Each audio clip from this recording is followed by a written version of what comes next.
Welcome to सफलता classes. सफलता classes में आपका स्वागत है। मैं अभय चंद्र कुमार फिर से एक बार हम लोग मैथ्स का मिक्स क्वेश्चन लेकर आया हूं। अगर आप लोग इस चैनल पे नए हैं तो इसे ज़रूर सब्सक्राइब कर लें और अपने दोस्तों में से ज़रूर शेयर करें। चलते हैं हम लोग क्वेश्चन की तरफ। क्वेश्चन नंबर 1 में क्या कह रहा है, यदि किसी समद्विबाहु त्रिभुज का आधार B और बराबर भुजा A हो तो उसका क्षेत्रफल क्या होगा। देखिए, समद्विबाहु ऐसा त्रिभुज जिसका दो भुजा बराबर हो और एक भुजा अलग हो, उसे क्या कहेंगे, समद्विबाहु त्रिभुज।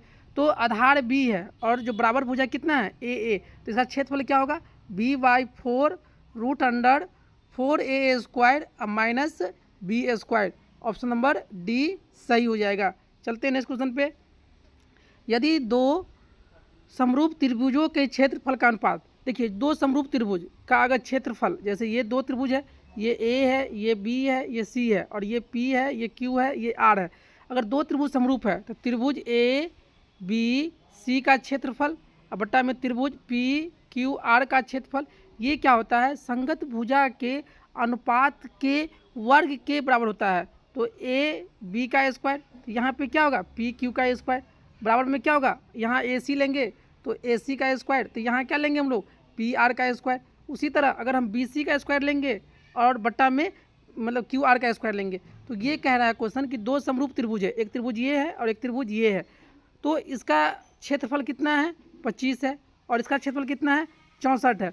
देखिए, संगत भुजा का स्क्वायर, जब हमको भुजा निकालना रहेगा तो इसमें हम लोग क्या कर देंगे, रूट लगा देंगे। क्या लगा देंगे, रूट। 25 का वर्गमूल 5 और 64 का वर्गमूल 8, तो कितना हो जाएगा, 5:8। संगत भुजा का अनुपात कितना हो जाएगा, 5:8। चलते हैं नेक्स्ट क्वेश्चन पे। यदि त्रिभुज ABC समरूप है PQR, तो QR और BC इतना है, तो इसका क्षेत्रफल, देखिए जब क्षेत्रफल पूछेगा तो डायरेक्ट जो संगत भुजा है उसको हम लोग क्या कर देंगे, स्क्वायर। तो यहाँ पे 2 का स्क्वायर 4 और 3 का स्क्वायर 9, तो कितना हो जाएगा, 4:9 या 4/9। ऑप्शन नंबर A सही हो जाएगा। चलते हैं नेक्स्ट क्वेश्चन पे। यदि दो समरूप त्रिभुजों के क्षेत्रफल का अनुपात, फिर क्षेत्रफल का अनुपात दिया हुआ है तो उसके संगत भुजा का अनुपात पूछ रहा है, तो यहाँ पे क्या लगा देंगे, रूट। क्या लगा देंगे, रूट। 64 का वर्गमूल 8 और 121 का वर्गमूल 11, तो कितना हो जाएगा, 8:11। संगत भुजा का अनुपात कितना हो जाएगा, 8:11। चलते हैं नेक्स्ट क्वेश्चन पे। एक समबाहु त्रिभुज, अब देखिए समबाहु त्रिभुज किसे कहते हैं, ऐसा त्रिभुज जिसका तीनों भुजा और तीनों कोण क्या हो, बराबर हो। किसका नाम क्या है, ABC की एक भुजा कितना है, 2A, ये भी 2A, ये भी 2A। समबाहु त्रिभुज की इसमें क्या करना है, ऊंचाई ज्ञात करने के लिए, तो ऊंचाई बराबर क्या होता है, √3/2 इंटू में भुजा। अब भुजा कितना है, 2A, तो यहाँ से 2 से 2 कट गया, तो कितना जाएगा यहाँ पे, √3A। कितना जाएगा, √3A। ऑप्शन नंबर B सही हो जाएगा। अच्छा, इसको हम ऐसे भी लिख सकते हैं, A√3 भी लिख सकते हैं। तो ये दोनों में से कहीं कोई भी ऑप्शन होगा वो क्या होगा, सही होगा। चलते हैं हम लोग नेक्स्ट क्वेश्चन पे। अब देखिए, अब इसमें किससे है, निर्देशांक ज्यामिति से है। बिंदु -6 -7 का कोटि, तो कोटि किसे कहते हैं, y वाले को कोटि कहते हैं और x वाले को हम लोग क्या कहते हैं, भुज। तो यहाँ पे एक पहला वाला x होता है, दूसरा वाला y होता है, तो कोटि किसे कहते हैं, y वाला का। तो कोटि कितना हो जाएगा, -7। ऑप्शन नंबर C सही हो जाएगा। चलते हैं नेक्स्ट क्वेश्चन पे। बिंदु -12, -18 का भुज, भुज किसे कहते हैं, x वाले को। तो x वाले कितना है, -12। ऑप्शन नंबर A सही हो जाएगा। चलते हैं नेक्स्ट क्वेश्चन पे। बिंदु 4.5, 6.5 किस पाद में है, देखिए किस पाद में है, तो ये पहला, ये दूसरा और ये तीसरा और ये चौथा। पहला में x और y दोनों क्या होता है, प्लस का। दूसरा में x माइनस का और y प्लस का। तीसरा में x माइनस का और y भी माइनस का। और चौथा में x प्लस का और y माइनस का। तो देखिए यहाँ पे दोनों क्या है, प्लस है, x भी प्लस है, y भी प्लस है। ये किस में आएगा, प्रथम पाद में। ऑप्शन नंबर A सही हो जाएगा। चलते हैं नेक्स्ट क्वेश्चन पे। बिंदु 6 -5 का x नियामक, x नियामक कौन होता है, पहला वाला जो होता है x होता है, x नियामक कितना हो जाएगा, 6। और इसमें पूछता है y नियामक कितना होता है, तो -5। लेकिन क्वेश्चन क्या कर रहा है, x नियामक कितना हो जाएगा, 6। ऑप्शन नंबर A सही हो जाएगा। चलते हैं नेक्स्ट क्वेश्चन पे। बिंदु -6, -5/2 किस पाद में है, देखिए तो x भी माइनस का है और y भी माइनस का है, और x और y दोनों माइनस है, किस में होता है, तृतीय चतुर्थांश या तृतीय पाद में। ऑप्शन नंबर C सही हो जाएगा। चलते हैं नेक्स्ट क्वेश्चन पे। बिंदु 2√3, -2√2 किस पाद में है, देखिए x प्लस का है और y माइनस का है, ये किस में होता है, ये चतुर्थ पाद में। ऑप्शन नंबर D सही हो जाएगा। चलते हैं नेक्स्ट क्वेश्चन पे। मूल बिंदु से बिंदु माइनस ए और माइनस बी के बीच की दूरी, जैसे ही बोलेगा माइनस लगा रहा है या प्लस लगा रहेगा, और मूल बिंदु से क्या कहते हैं, क्या होगा, ये root under A square plus B square, तो root under A square plus B square, option number A सही हो जाएगा। चलते हैं नेक्स्ट क्वेश्चन पे। बिंदु -3, 4 की मूल बिंदु से दूरी निकालना है। तो मूल बिंदु से दूरी निकालने के लिए ये एक्स होता है और ये वाई होता है। तो मूल बिंदु से दूरी क्या होता है, रूट अंडर एक्स का स्क्वायर प्लस वाई का स्क्वायर। तो यहाँ पे -3 का स्क्वायर करेंगे 3 तिया 9, और 4 का स्क्वायर करेंगे 16, और 16 9 25, अब 25 का वर्गमूल कितना होता है 5, तो कितना हो जाएगा मूल बिंदु से दूरी 5, ऑप्शन नंबर डी सही हो जाएगा। चलते हैं क्वेश्चन पे। बिंदुओं ए कॉस थीटा कॉमा 0 तथा 0 ए साइन थीटा के बीच की दूरी, तो बीच की दूरी निकालने के लिए हम क्या निकालते हैं, दूरी सूत्र से x2 माइनस x1 का होल स्क्वायर अब प्लस y2 अब माइनस y1 का होल स्क्वायर। अब यहाँ पे x2 कितना है, x2 0 है, तो 0 माइनस ए कॉस थीटा का होल स्क्वायर, फिर प्लस y2 माइनस y2 कितना है, ए साइन थीटा और माइनस 0 का होल स्क्वायर। जब 0 में से घटाएंगे या जोड़ेंगे कोई फर्क नहीं पड़ेगा, तो ये क्या हो जाएगा ए स्क्वायर कॉस स्क्वायर थीटा अब प्लस ए स्क्वायर साइन स्क्वायर थीटा। अब जब यहाँ से हम ए स्क्वायर कॉमन ले लेंगे, ए स्क्वायर कॉमन ले लेंगे, तो यहाँ पे क्या बचेगा कॉस स्क्वायर थीटा और प्लस साइन स्क्वायर थीटा। इसका मान कितना होता है, कॉस स्क्वायर थीटा प्लस 1, तो ये क्या रूट ए का स्क्वायर, और रूट ए का स्क्वायर का तो वर्गमूल कितना निकलेगा ए, तो कौन जाएगा ऑप्शन नंबर ए सही हो जाएगा। चलते हैं नेक्स्ट क्वेश्चन पे कि बिंदुएं 2 कॉमा -4 और बी 4 कॉमा -2 को मिलाने वाली रेखाखंड का मध्य बिंदु का, देखिए मध्य बिंदु को हम कैसे निकालते हैं, ये x1 है, ये y1 है, ये x2 है और ये y2 है। अगर हमको y मध्य बिंदु का निकालना है, x निकालना है, तो कैसे निकालेंगे, x1 प्लस x2 बटा में 2, और y निकालेंगे तो क्या होगा y1 प्लस y2 बटा में 2। तो हमको मध्य बिंदु का नामक निकालना है, तो x निकालना है, तो x1 कितना है 2, x2 कितना है 4 बटा में 2, 4 2 6 बटा में 2, 2 तिया 6, x कितना निकला 3। y निकालेंगे तो y1 कितना है -4 और y2 कितना है -2 बटा में 2, -4 और -2 तो -6 बटा में 2, 2 तिया 6, तो कितना आएगा 3 और -3। मध्य बिंदु का नियम कितना आएगा 3 और -3, ऑप्शन नंबर सी सही हो जाएगा। चलते हैं नेक्स्ट क्वेश्चन पे। अब देखिए ये क्वेश्चन किससे है, त्रिकोणमिति से। 5 cos थीटा बराबर 3, तो 3 tan थीटा का मान निकालना है। देखिए तो cos थीटा बटा कितना हो जाएगा 3 बटा में 5, और लाल कक्का से लाल बटा में कक्का, पहला वाला साइन थीटा, बीच वाला cos थीटा, अंतिम वाला tan थीटा। तो cos थीटा क्या हो जाएगा आधार बटा में कर्ण। हम एक क्या बनाएंगे समकोण त्रिभुज बनाएंगे, जिसमें आधार कितना है 3 है, कर्ण कितना है 5 है।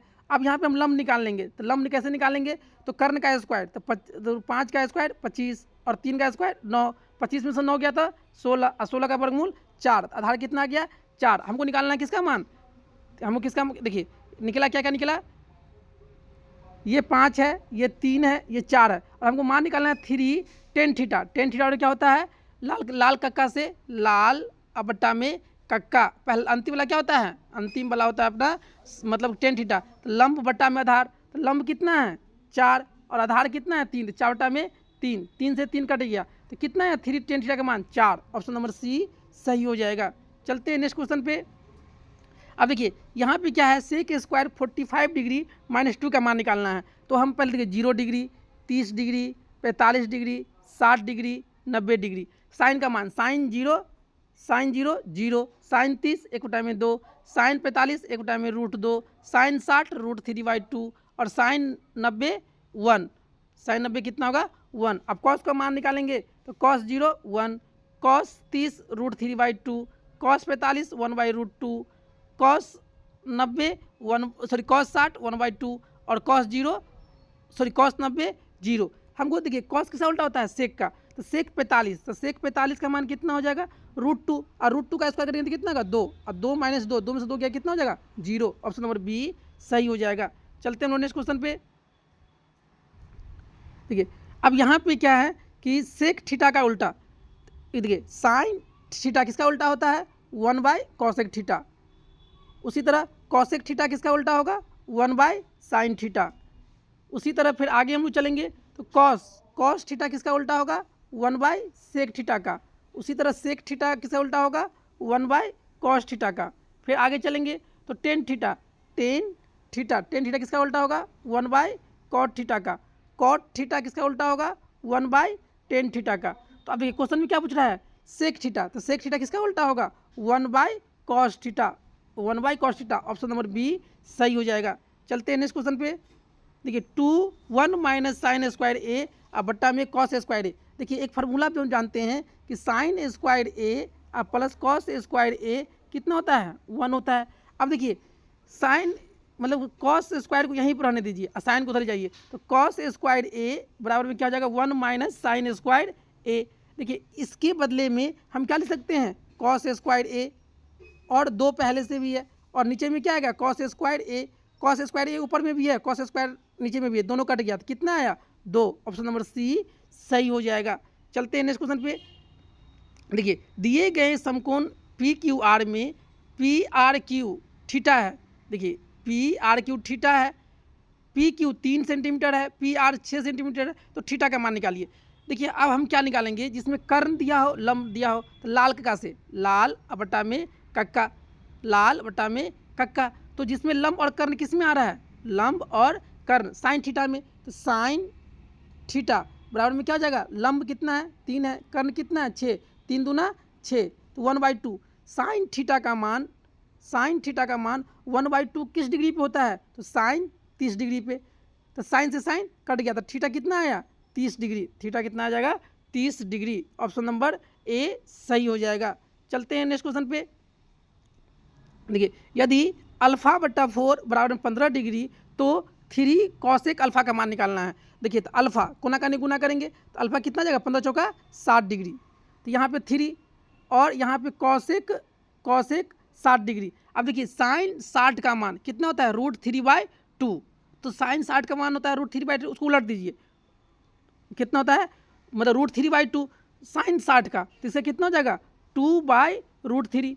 तो √3 से √3 कट गया, कितना आया इसका मान? √3 कॉसेक थीटा, कॉसेक अल्फा का मान कितना आया? 2। कितना आया? 2। ऑप्शन नंबर बी सही हो जाएगा। चलते हैं नेक्स्ट क्वेश्चन पे। अब देखिए यहाँ पे कॉसेक थीटा b/a है, तो सेक थीटा का मान निकालना है। देखिए लाल, लाल बटा में कक्का, साइन का उल्टा क्या होता है? कॉसेक, तो ये क्या हो जाएगा? कर्ण, और ये क्या हो जाएगा? लंब। हम एक समकोण त्रिभुज बनाएंगे जिसमें कर्ण कितना है? b और लंब कितना है? a। तो हम यहाँ से आधार निकाल लेंगे, आधार निकालेंगे तो क्या होगा? कर्ण का स्क्वायर मतलब b का स्क्वायर माइनस a का स्क्वायर। आपको निकालना है सेक थीटा। सेक कॉस का उल्टा क्या होता है? सेक। तो कॉस थीटा क्या होता है? आधार बटा में कर्ण, तो सेक थीटा क्या हो जाएगा? कर्ण बटा में आधार, कर्ण बटा में आधार। तो कर्ण कितना है? b, और आधार कितना आया है? √b² minus a²। Option number A सही हो जाएगा। चलते हैं नेक्स्ट क्वेश्चन पे।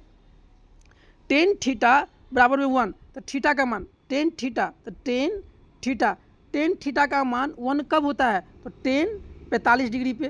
कितना पे होता है? 10 से 10 कट गया, तो थीटा डिग्री कितना आ गया? 45 डिग्री। तो टेन थीटा का मान 1 कब आता है? 45 डिग्री पे। चलते हैं नेक्स्ट क्वेश्चन पे।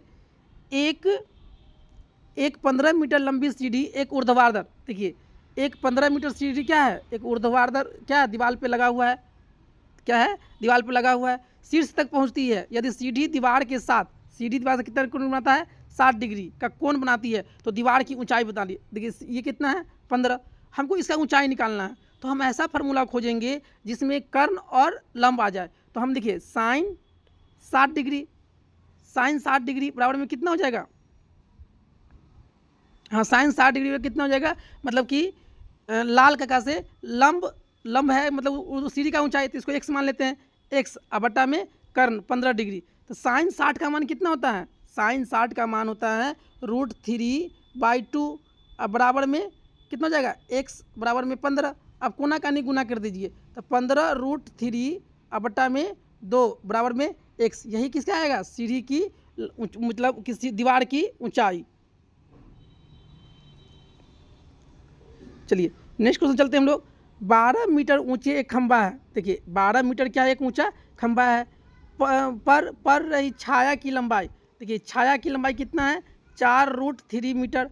तो सूर्य का उन्नयन कोण मतलब ये वाला कोण निकालना है। तो देखिए जिसमें लंब हो और आधार हो, तो हम क्या लगाएंगे? Tan theta. तो टेन थीटा क्या होता है? लंब बटा में आधार। लंब कितना है? 12, आधार कितना है 4√3, तो 4 तिया 12, तो यहाँ पे टेन थीटा और कितना आया 3√3, नीचे में √3 है तो ऊपर नीचे √3 से गुना कर दीजिए, तो ऊपर में क्या आएगा 3√3 अब बट्टा में 3 से 3 कट गया, तो टेन थीटा का मान कितना आया √3, और टेन थीटा का मान √3 कब होता है 60 डिग्री पे, ऑप्शन नंबर ए। तो सूर्य का उन्नयन कोण कितना हो जाएगा 60 डिग्री। चलते हैं नेक्स्ट क्वेश्चन पे।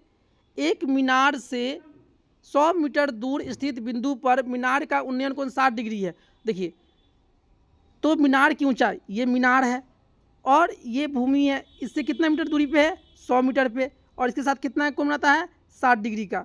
तो मीनार की ऊंचाई निकालना है, तो फिर हम क्या निकालेंगे टेन 60 डिग्री बराबर में क्या हो जाएगा ऊंचाई, मीनार की ऊंचाई को क्या मान लिए x, तो यहाँ पे x अब बटा में आधार कितना है 100, टेन 60 का मान कितना होता है √3 बराबर में x बटा में 100। अब कोना का नहीं गुना करेंगे तो x और कितना जाएगा 100√3, कितना जाएगा 100√3 मीटर। मीनार की ऊंचाई कितना जाएगा 100√3 मीटर। चलते हैं नेक्स्ट क्वेश्चन पे। वृत्त के केंद्र पर, देखिए वृत्त है, वृत्त के केंद्र पर कितना डिग्री का कोण बनाता है तो 360 डिग्री। चलते हैं नेक्स्ट क्वेश्चन पे। एक वृत्त के किसी व्यास, देखिए ये वृत्त है, ये वृत्त के व्यास है के सिरों पर, देखिए इसके सिरों पर खींची गई दो स्पर्श रेखा के बीच का संबंध, तो ये दोनों स्पर्श रेखा क्या होगा समानांतर। कैसा होगा समानांतर, ऑप्शन नंबर ए सही हो जाएगा। चलते हैं नेक्स्ट क्वेश्चन पे। किसी वृत्त के, ये वृत्त है, वृत्त के बाहर कोई बिंदु P है, वहाँ से दो स्पर्श रेखा, एक PA और एक PB, दो स्पर्श रेखा खींची गई। यदि PA 4 है तो PB, देखिए अगर वृत्त के बाहर कोई बिंदु स्थित है, अगर उससे अगर दो स्पर्श रेखा खींचते हैं तो दोनों स्पर्श रेखा की लंबाई क्या होता है बराबर। ये 4 है तो ये भी कितना होगा 4, तो PB की लंबाई कितना हो जाएगा 4 सेंटीमीटर। ऑप्शन नंबर बी सही हो जाएगा, डी सही हो जाएगा। चलते हैं नेक्स्ट क्वेश्चन पे। यदि एक समानांतर चतुर्भुज की, एक समानांतर चतुर्भुज की, एक क्या है समानांतर चतुर्भुज की सभी भुजाओं के वृत्त को क्या कर रहा है स्पर्श कर रहा है, क्या कर रहा है सभी वृत्त को स्पर्श कर रहा है, तो वह समानांतर चतुर्भुज क्या होगा समचतुर्भुज, वो क्या होगा समचतुर्भुज। ऑप्शन नंबर सी सही हो जाएगा।